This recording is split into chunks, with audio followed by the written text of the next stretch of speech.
अस्सलामुअलैकुम। वेलकम है आपका मेरे चैनल कासम स्टोरीज में। अस्सलामुअलैकुम। मेरा नाम उबैद है। तो मेरा एक दोस्त है जिसका नाम शबीर है। वो मेरे घर आया और कहने लगा, यार मेरे मामू जापान में होते हैं, उनके दोस्त पाकिस्तान आए हुए हैं, हमें उन्हें थोड़ा सा सामान देने जाना है। वो डस्का में रहते हैं जो गुजरात से करीबन 25 के 30 किलोमीटर के फासले पर है। क्योंकि मैं भी घर फ्री था, मैंने कहा चलो ठीक है चलते हैं। हम जोर की नमाज के बाद घर से निकल गए। रास्ते में मेरे भी एक दो काम थे, हमने वो भी निपटा लिए। असर की नमाज के बाद उनके घर पहुंचे।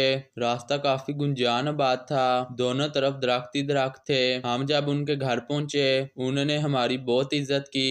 हम भी वहां बैठे रहे। जो सामान मेरे दोस्त ने उन्हें को देना था वो हमने उन्हें दे दिया।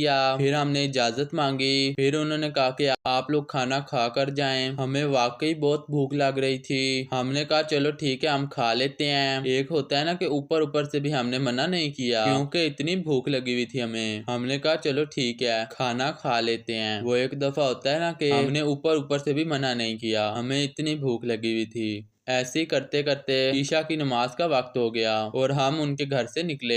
रात का अंधेरा था और हर तरफ से नाटा था। वो जगह वैसे भी एक गांव था, मुझे अब उस गांव का नाम तो याद नहीं। तो बहरहाल हम वहां से निकले। बातें करते करते जा रहे थे कि हमें रास्ता भूल गया। जिस रास्ते से हम आए थे वापसी पर वो याद नहीं आ रहा था। हम बाइक पर थे, आते हुए तो हमने इधर उधर से पूछ लिया था, वापसी में हमें समझ नहीं आ रहा था। मैंने अपने दोस्त से कहा गूगल मैप से लोकेशन सेट कर लो। आखिरकार हमने उसी बात को फॉलो करना शुरू कर दिया। हम वजीराबाद पहुंचे। हमारी बाइक काफी स्पीड पर थी। मेरा दोस्त बाइक चला रहा था और मैं पीछे बैठा हुआ था। मुझे ऐसा लगा कि रोड के साइड से किसी ने हाथ आगे किया जैसे कोई लिफ्ट मांग रहा हो। रात का वक्त था, हल्की सी चांदनी थी। मैंने अपने दोस्त को बताया लेकिन वो काफी शौक मिजाज लड़का है, उसने मजाक में ले लिया और बोला चल कर देखते हैं कि क्या सीन है। मैंने उसे कहा कि इंसान बनो कि क्या जरूरत है। आप यकीन माने अल्लाह की पनाह मैं आज भी उस वाक्य को याद करता हूँ, मेरा जिस्म कांप जाता है। वो सुनसान रोड जिस पे सिर्फ हैवी ट्रैफिक गुजरती है। खैर उसने बाइक रोककर उस जगह की तरफ जाना शुरू किया